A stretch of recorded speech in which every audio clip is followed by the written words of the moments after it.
George V, the reluctant sailor king who was never supposed to take the throne. The sudden and unexpected death of George's older brother is a cataclysmic blow. He dreaded the idea of being king, but he knew he had no choice. This is the story of a king with two very different sides. In public, a man loved by his people, and with his wife, the architect of a popular and successful monarchy. King George would have been half the man without his wife. He completely relied on her. George made himself relevant, visible, accessible to the people, and so managed to survive and prosper. From my heart, I thank my beloved people. But in private, George could be ruthless, cold-hearted, and struggled with his emotions. He wasn't a good father. He was gruff. He had a filthy temper. The public never saw his anger. If they'd ever seen him at home and going mad because someone was 2 minutes late for lunch, they wouldn't believe that he could be so petty. What do we really know about George V, the king who would steer Britain through the First World War? They liked him because, yes, he did have a bad temper, but he was a king of the people. What made him the way he was? He was something of a perfectionist who really liked discipline, something that he hadn't really had in his upbringing. How was his life and death shrouded in dark secrecy? His death seems to have been slightly more sinister. It's kept quiet and glossed over for 50 years. This is the story of King George V. Tempers, tragedy, and triumph.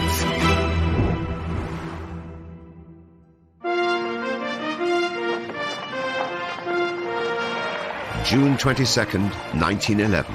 Britain has a new monarch for the second time in a decade. George V takes the crown when his father, King Edward VII, dies suddenly of a heart attack.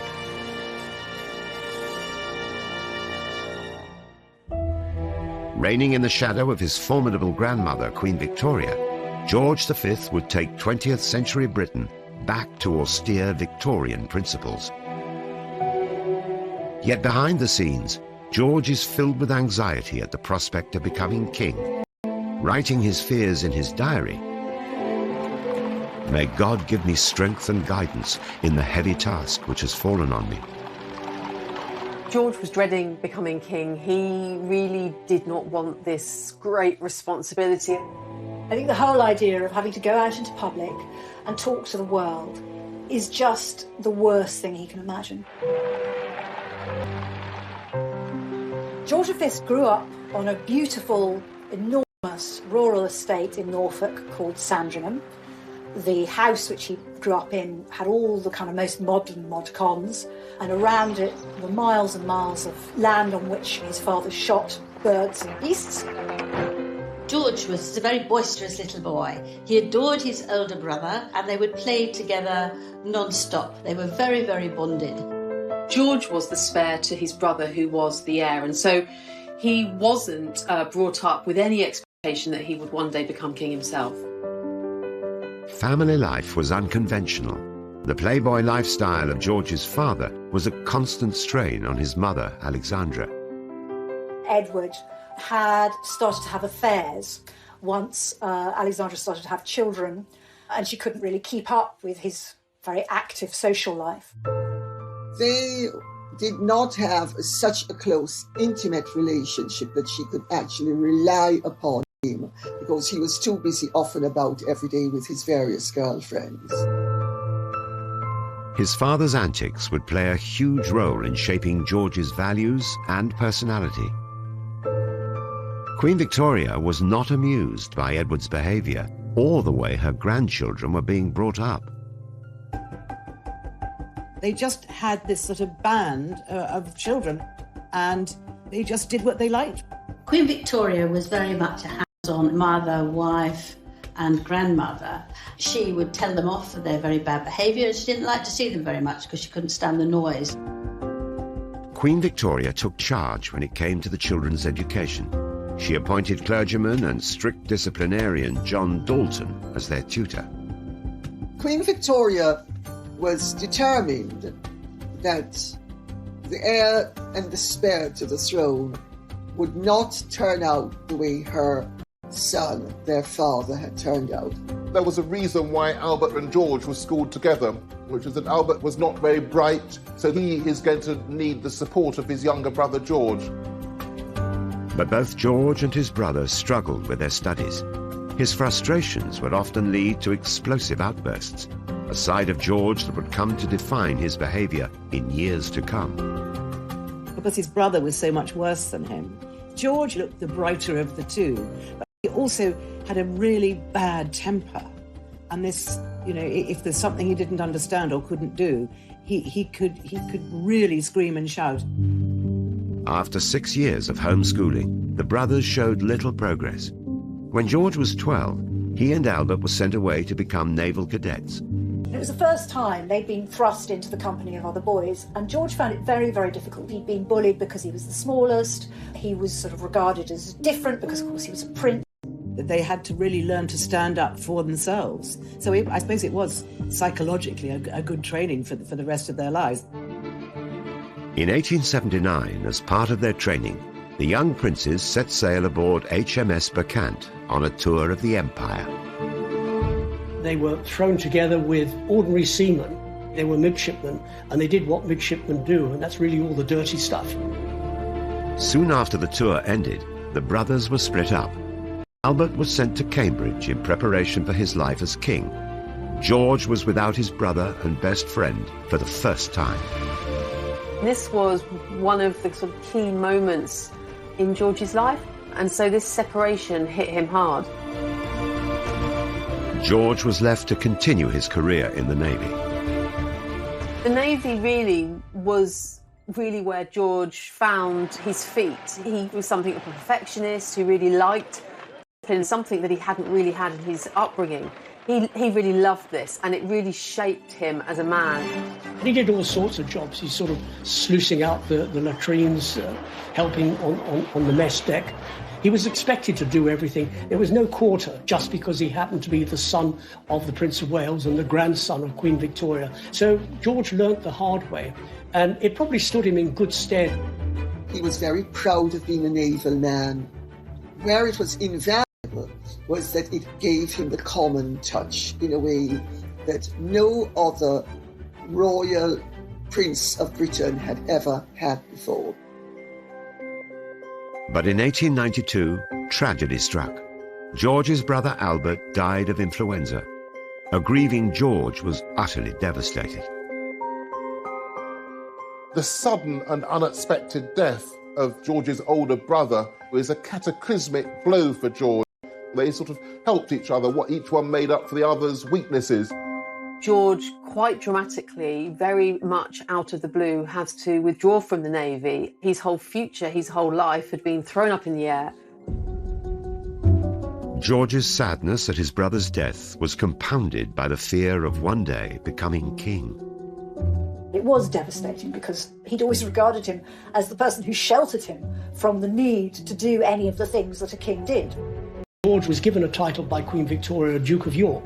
It was a recognition that his position had changed dramatically from that of number 3 in line, a prince, to that of number 2 in line. This wasn't the life that the shy prince needed a wife. The bride would be a surprising choice. I think the whole idea actually repulsed him, but Queen Victoria keeps pushing it and keeps pushing it and keeps pushing it, and eventually George gives way.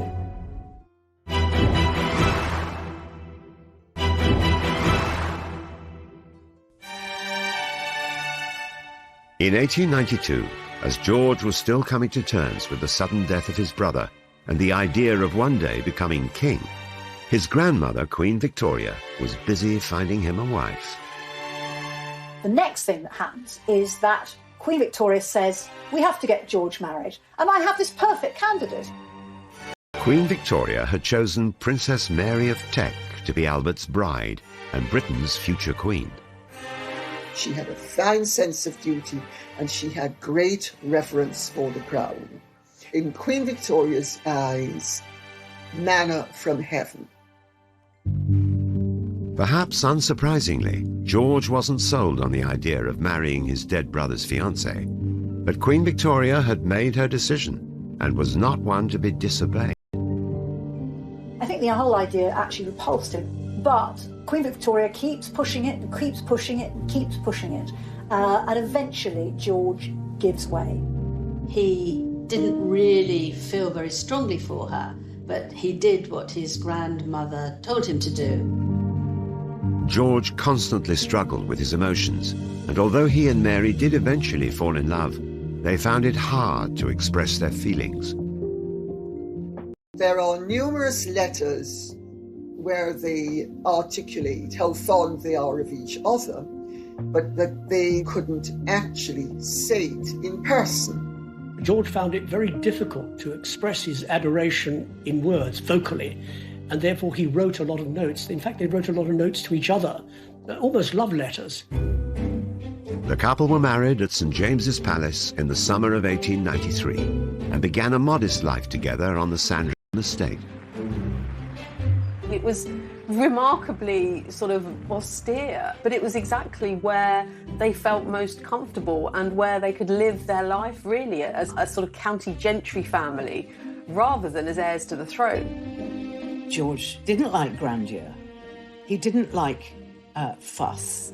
He wanted a simple life. There's some wonderful things that he didn't like he didn't like women that wore nail varnish, and he didn't like modern music, and he didn't like opera or ballet, and he didn't like certain books. So he was a bit of a Philistine, really. He's known for two hobbies, most of all. One is stamps, and the other is shooting. He loved shooting, and it was felt that by killing these birds, he got rid of a lot of tension inside him. He did have one of the world's greatest stamp collections. It had been started by his uncle Affy, and every afternoon he would collect more stamps, get them sent from all over the empire and stick them into his albums. There's a funny story about his private secretary coming up to him one day and said, "Oh, sir, I have just read in today's Times that some damn fool went to a private auction and paid £1,400 for just one stamp." And he looked at him thinking, this is a very interesting conversation. The king would be lovely to talk that. He said, "I am that damn fool." George also applied his traditional austere values to marriage with Mary. He was nothing like his playboy father. Although George never spoke disapprovingly of his father's many affairs and reputation as a philanderer, I think he set himself to be very, very different from his father and to be devoted and completely faithful. He was a committed Christian, read his Bible every day. But there were two sides to George. One was never shown in public. His temper often got the better of him, particularly with his 6 children. But he wasn't a good father. He was gruff. He had a filthy temper. George V treated family like he's the captain and everyone in the family is a rating on the boat. He expected absolute obedience from his children. He set out to terrorize them, and to a large extent did. George demanded similar levels of compliance from Mary. George was completely controlling. He dictated what clothes his wife would wear, how she would wear her hair. He didn't like the idea that her ankles should show, so she always wore very long dresses. He wanted her to be like a slave, to do absolutely everything he told her to do. Queen Victoria's death in January 1901 moved George one step closer to the throne. His father, the new King Edward VII, sent George and Mary on an overseas tour. People were fascinated to see what they looked like, and they came out in their hundreds and their thousands to see them. They went to Ceylon, which is now Sri Lanka. They went to Australia, where George opened the first Australian Parliament, or the new Australian visit to the Empire, and it was the first of its kind. When George and Mary returned from the tour, they became the Prince and Princess of Wales. It was a title George would hold for less than a decade. In May 1910, George, the introverted prince who hated public speaking, became king. I think being the king of the United Kingdom is an awesome and daunting thing. And he's very grief-stricken at his father's death. He's loved his father. His father always said, "Oh, I regard you as a brother." The day after his father died, he went to visit his father's privy councillors, who were sort of royal advisors. He said it was the worst ordeal he'd ever been through. A few months later, he has to address Parliament, and everybody can see the papers shaking in his hands. George had a strong sense of duty, but would rely heavily on Mary's constant support and advice. I think the whole country sort of knows that he's scared. He has learnt that duty is everything, and he does his duty, even though it means that he's waking up at 5 o'clock in the morning in a cold sweat and scribbling notes to himself. Mary adapted to the role of Queen absolutely perfectly, and she saw her role not as being mother to her children, but as being, in a way, a mother to her husband. At his coronation in 1911, George and Mary were presented to the world. For this anxious new king and his queen, it was a momentous occasion. It lasts hours and hours, heavy robes, you've got to get it right. You look at him in the pictures and he seems to wear the robes magnificently. But I think at the beginning of the reign, for somebody not particularly well educated, not particularly at ease in large gatherings, I think it was really daunting. There's a funny little poem by Max Beerbohm, a satirical writer of the time, talking about the coronation. He talks about the little king, because he was very short, with the crown practically falling over his head onto his nose, trying so hard, but just not really looking like he's probably up to the job. And there wouldn't be any easing into his new role. The challenges began immediately when King George was thrown into a huge political crisis that took years to resolve. The situation when he became king was really difficult, and called on the king to intervene or at least engage with politics in a way that really he would have felt very uncomfortable with. The radical Liberal government, spearheaded by Asquith and Lloyd George, are planning quite strong financial reforms with deficits. So the House of Lords uses its blocking powers very unusually to block the budget. So the moment that he becomes king, he's got to intervene in this enormous constitutional crisis and stop it all going wrong, stop the government collapsing. He hates the idea, but eventually he does give his promise that he will agree to make lots of Liberal peers and swamp all those Tory aristocrats if the Tory aristocrats refuse to get rid of the Lord's veto.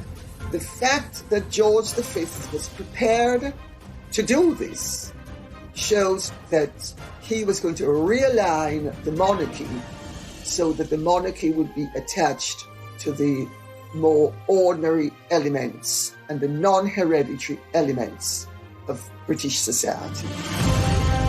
Within the first 5 years of his reign, King George V was also faced with the prospect of a world war and unease at his family's heritage. As Queen Victoria's grandson, he carried the family name Saxe-Coburg and Gotha. It was German. Here we are at war with Germany. Why is our king having a German name?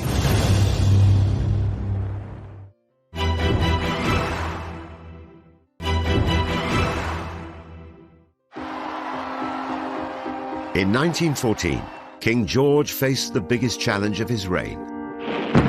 On the 4th of August, Britain declared war with Germany. Could a shy, short-tempered, simple man really inspire and lead a nation through the horrors of the Great War? The First World War was a war that devastated Britain in the loss of thousands and thousands of lives. This was a crisis like no other. The human cost, the economic cost, the devastation. The war gave George a real sense of purpose. He made more than 450 visits to his troops scattered, across Europe. That gave him a direction. He wasn't just standing there making a boring speech, and he was actually there to help people. And I think that gave him the courage to do all the things that he wouldn't normally have liked doing. And it was really the making of him. But behind the scenes, He endured a constant battle with his own emotions and personality. So if the king was cantankerous before the war, I think the war and the enormous strain must have frayed his temper and made it harder to relate to the children. I think it's fair to say that he was a lot more petulant. Also, he decided to give up all sorts of things for the war effort. You know, he agreed with Lloyd George to give up drinking, and it just made him very, very bad-tempered. And there were hugely serious issues which emerged on the home front for the king and his family. Those that were left at home being shot to pieces, while there are people with German names living the life of Riley. And they wouldn't stand for it. And so people with German names, with German connection, were attacked, and were attacked mercilessly. With a German heritage dating back to 1714 and relatives dotted all over Europe, the king's allegiance to Britain was soon brought into question. A lot of rumours started to go around that they were really pro-German and they were secretly passing information to them. This is completely untrue. George was told he had to withdraw all the titles his family and he himself had given to his German relatives. So that was all very awkward. Across Europe, relatives of King George V were thrown off their thrones, and the future of the British crown was headed towards crisis. The story is that he was at a dinner party at the palace one night, and a woman happened to let slip that in some quarters it was thought that the royal family wasn't quite as loyal to the British. George went absolutely white. He started to think, to ask himself what they could do to fix this. As Queen Victoria's grandson, he carried the family name, Saxe, Coburg and Gotha. It was German. Here we are at war with Germany. Why is our king having a German name? Lord Stamfordham, his private secretary, said, "Sir, you've really got to change the name." The king took drastic and decisive action. He changed the family surname from Saxe, Coburg, Gotha, and a new dynasty was officially born. There was lots of thought given as to what name they should take. Should it be Tudor Stuart? And they came up with the brilliant idea of the House of Windsor. This, of course, had been, as it were, the home of the British monarchs since William the Conqueror. So it was a brilliant piece of image-making and rebranding of the monarchy. It was an instant success, but the king's relationship with the public throughout war-torn Britain needed nurturing. For a man who privately struggled to connect with his own family, greeting strangers was a challenge. George found public appearances genuinely anxious-making. He really, really didn't like them. He really wanted to be hiding away with his stamp collection. And there's something almost sort of heroic about this little man just keeping going. Queen Mary continued to provide unwavering support. George showed her state papers, official papers, which no sovereign really should do, but he sought Mary's wise counsel, and Mary had her head screwed on the right way. She was very discreet, her judgment was good, and he trusted Mary, and Mary trusted him. The secret to the king's positive public image was largely down to his wife. George may have been forced. And Queen Mary were one of the first power couples. They would go to hospitals, they would go anywhere and talk to people. And I think it's one of these women guile things that your husband doesn't really notice, but you are changing him because you're there and you're doing things together, rather than leaving him on his own and being left behind. It did soften them up. I think he couldn't have done it on his own. In that very odd royal life, I think you need a helpmeet. So Victoria had her Albert, George had his May. They were a fantastic couple together, and I think they strengthened each other. Yet there are further examples of George's apparent lack of emotion which were hidden from the British people. During the war, one of his sons, 11-year-old Prince John, was moved from his home and effectively vanished from the public eye. From the age of 4, John had suffered from epilepsy. They actually sent him to live at Wood Farm on the Sandringham estate. They never knew when he was going to have the fits, and in those days it was really people with any kind of sort of disability were shut away. But I think by today's standard it was horribly cruel. He might have been autistic. It does seem to be the case that the family rather hid John. He's not in any of George's official biographies. The king's treatment of his youngest son was perhaps influenced by his own absent father, and he was heavily criticized by Edward, his eldest, in letters. The poor boy had become more of an animal than anything else. Prince John's life was a mystery for many years. Decades later, his story was revealed in the critically acclaimed BBC drama, The Lost Prince. We had been playing with foreigners. I told you not to do that! Never! Prince John later died of an epileptic seizure. I think Mary was very upset when he died. Both parents had a deep feeling for him. They just didn't know what to do with him.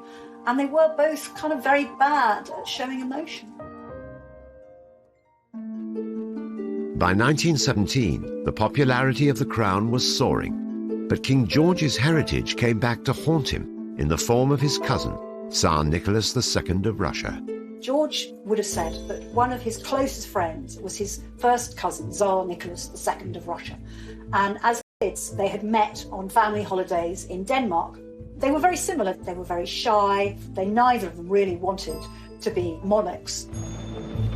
In the Russian February Revolution of 1917, Tsar Nicholas was forced off his palace walls. This invitation sparked a worry.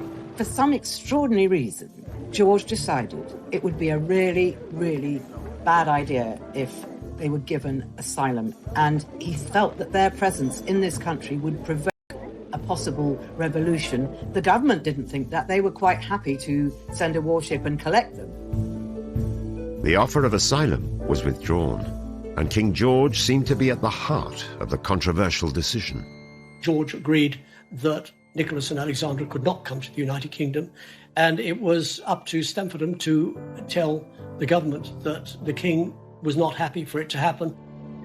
The king's decision may have been a reaction from his difficult childhood. An absent father, a harsh grandmother, and the death of his brother hugely impacted the king throughout his life. I think children who are brought up in an unhappy environment have to harden their heart in order to cope for the future. And I think that perhaps he hardened his heart too much, and he could be very ruthless. He wouldn't let emotion rule a logical, political decision. It must have been something that he'd inherited, this feeling that, it was his duty to protect the monarchy and to protect his country, which I suppose you can't knock that. But it was a very harsh thing to do. In July 1918, the Tsar and his family were executed by the Bolsheviks, as graphically depicted in the BBC drama The Lost Prince. Somewhere in the farmhouse, they were grouped together, and they were all shot. Решением Совета народных комиссаров мы приговорили...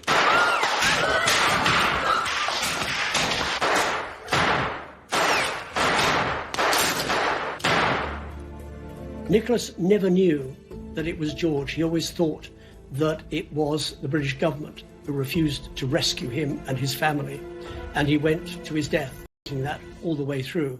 But history has shown that it was not the government, but it was George. It was another cold-hearted decision, exposing a dark side of the king's complex personality. I think it is very ruthless. It's the act of a weak man who's frightened. And it is, in many respects, a rather awful thing to do to the person who you've said is one of your greatest and closest friends. In retrospect, it looks ruthless, but it really is not clear-cut. It would have been very, very hard in practice to get them out of Russia and save them. And I think that when the king turned his back on them, he didn't necessarily know they were going to be horribly... War finally came to an end. Despite the tragedies, the crown and country had triumphed. He was astonished to see so many hundreds of people cheering and saying, "God save the king! God save the king!" And he said, I can't believe this is happening to an ordinary man like me. The war had deeply affected the king and changed his family forever. But to the British people, he emerged from it a different man.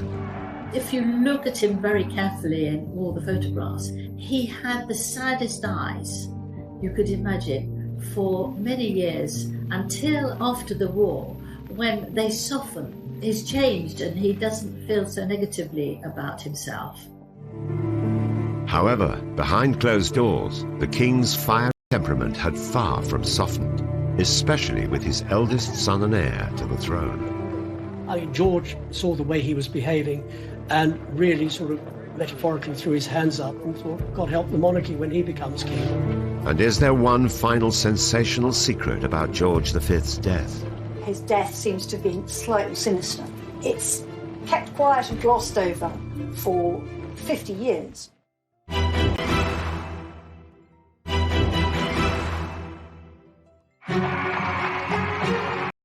King George V had emerged more popular than ever from the Great Wall, and together with Queen Mary had redefined the monarchy for a modern age. However, the post-war years were equally challenging for George. To keep himself relevant, he'd have to embrace the ever-changing face of Britain. We had the general strike in 1926 when tens of thousands went out on strike because they were paid a pittance. And it was then that George sort of said, a peer of the realm who talked about these people being revolutionaries, George said, they're not revolutionaries. He became more sympathetic and even empathetic to working people. And I think that was partly his own experiences of the war, but I think it was also very much the actions and the beliefs of Mary, who had this real keen sense of social justice. George V seemed to try to put Britain before everything else in his life. Really went outside his comfort zone and his natural instincts and actually accepted change and perhaps even embraced it. This willingness to move with the times meant King George's public image was at an all-time high. But in private, it was a very different story. George's behaviour towards his children arguably had a profound effect, especially when it came to his son and heir, Prince Edward, often known as David. He didn't like the way he dressed. He thought he was far too cosmopolitan. He thought he had an inkling for the good life. And he criticised him at every possible opportunity.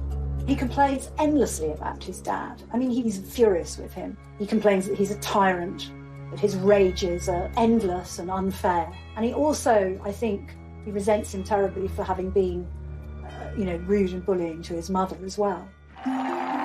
There was no love lost in this turbulent father-son relationship. Tensions had been brewing since childhood and were close to boiling point. I think that David feels resentful about how he'd been treated as a younger man. The tension grows and the void becomes a chasm. Prince Edward's lifestyle could be seen as a direct rebellion against his father, and it infuriated George, especially his relationships, evoking memories of George's own father's illicit affairs. He was hopping in and out of bed with them, much to his father's disgust. I mean, George looked at David and really sort of metaphorically threw his hands up and thought, God help the monarchy when he becomes king. And when Wallis Simpson emerged onto the scene, the relationship between George and Edward, who was known as David by his father, was damaged beyond repair. But David really didn't care. A reception at Buckingham Palace held by the King and Queen, at which David was supposed to be there, and David asked his parents if he could invite Wallis, and the King said no, she cannot come to Buckingham Palace. And during the course of the party, Wallis turned up, and father went apoplectic. The King's endless worries about his son couldn't have come at a worse time. Little did the public know that in private, he was suffering mentally and physically. He was a smoker and he suffered a bout of severe bronchitis and really did become very visibly ill, and his lungs really never recovered. It definitely made him sort of grumpier and more petulant. However, there was one Windsor who managed to escape the King's wrath and brought out the best in him, his granddaughter, Elizabeth. George V adored his granddaughter, Lilibet. He could see no wrong. She called him Grandpa England. He was this gruff man, this man who castigated his own children from one end of their life to the other end. And yet, in her company, he melted. In 1932, King George started a tradition that would one day be carried on by his beloved granddaughter. The BBC contacted the palace with an innovative idea. one that would bring the crown closer to its people than ever before. A Christmas message on wireless to the Empire. It was quite a performance. It was live. It was done from his study at Sandringham. It was an extraordinary feat of engineering. The King read out a speech written by Rudyard Kipling to an audience of around 20 million people. I speak now from my home and from my heart to you all.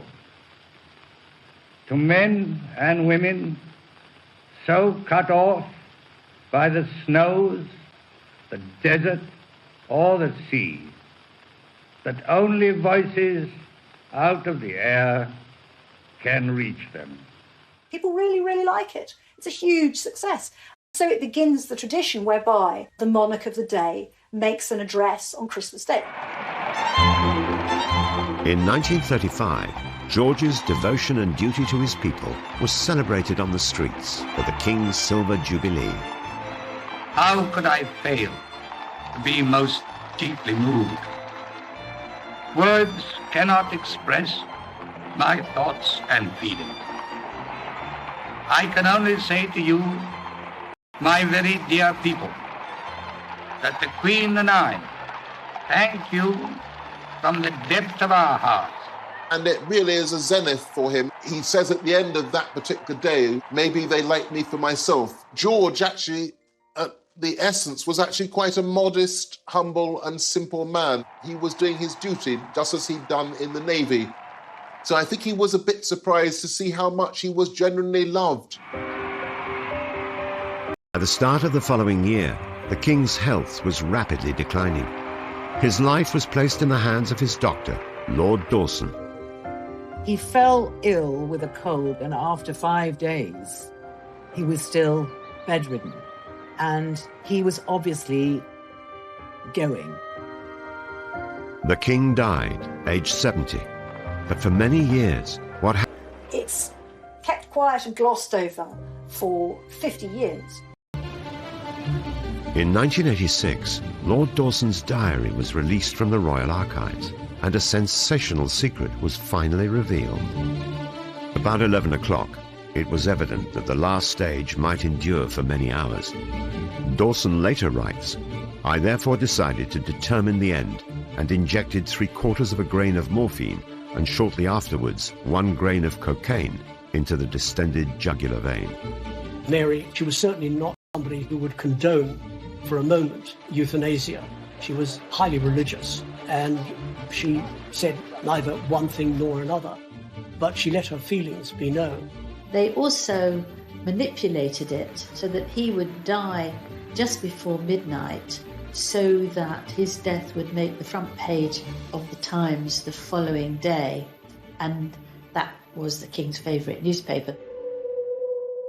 The King was dead, a king who had led 2 very different lives. And the actions of Dawson that night have divided opinion. There's been this argument about whether it was murder, whether it was euthanasia. If you look at it objectively, it's a huge decision to make, to kill a king without absolute authority. It's a very, very dark but interesting mystery. People were saying, well, in effect, he murdered the king.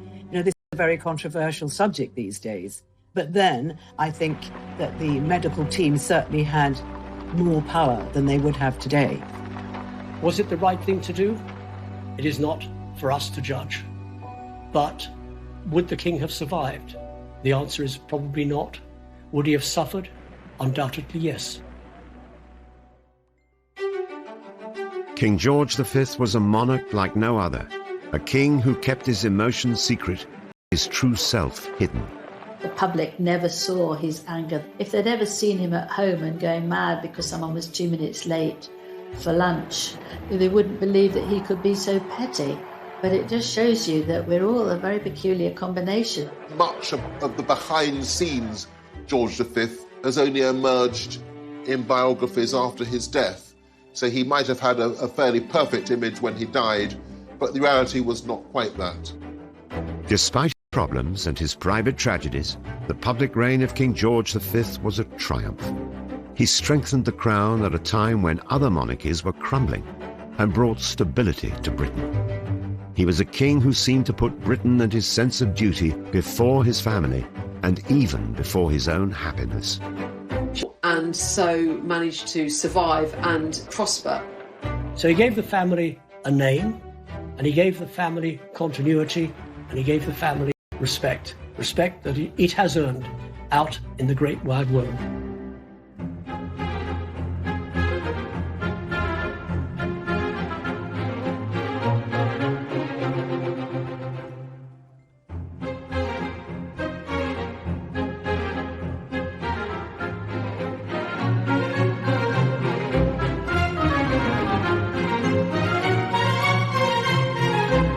They did not have such a close, intimate relationship that she could actually rely upon him because he was too busy off and about every day with his various girlfriends.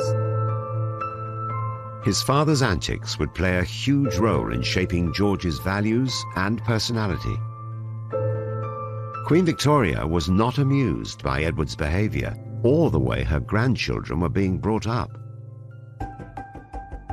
They just had this sort of band of children, and they just did what they liked. Queen Victoria was very much a hands-on mother, wife and grandmother. She would tell them off for their very bad behaviour. She didn't like to see them very much because she couldn't stand the noise. Queen Victoria took charge when it came to the children's education. She appointed clergyman and strict disciplinarian John Dalton as their tutor.